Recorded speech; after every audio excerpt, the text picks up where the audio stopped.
তো hello guys Canara छ मु भी बोल छ तुम मने बोलताओ आज मोर न्यू मिनी ब्लॉग देखि पारु थबो क्या बोलो मिनी ब्लॉग तो काम करी कर तू पूरा केन फटी गला ना का करबो एते काम करबो आंध्रा के आसे करे 6 मास हला ना এটা 7 मास चाल 6 मास चालू छे 6 मास पूरी कर 7 मास चालू छे এটা जो छोटी छोटा भी नहीं मिलवा ताली तो बाबा क्या बोलू छो तमे हाता पड़े बाबा केपके छुट्टी मिलवा भांजी मागे तो नवार कथा हो केंदी बोले बोले नेमो नेमो हर बार छुट्टी तो हो गाइस हम घरे चलो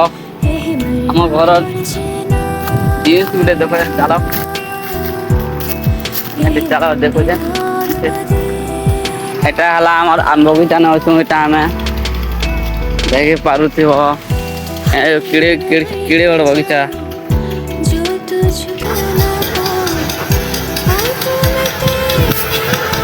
তো হে গাইস দেখি বাতা আমার ঘরে মাছ আছে আম বাবা কান্তা মাছ বাছুছে দেখো তো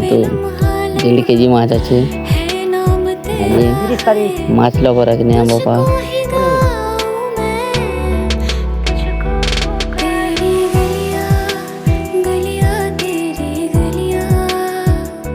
फाइनली आज माछ तरकारी माछ आमार एक गुड़ा खावाटा ना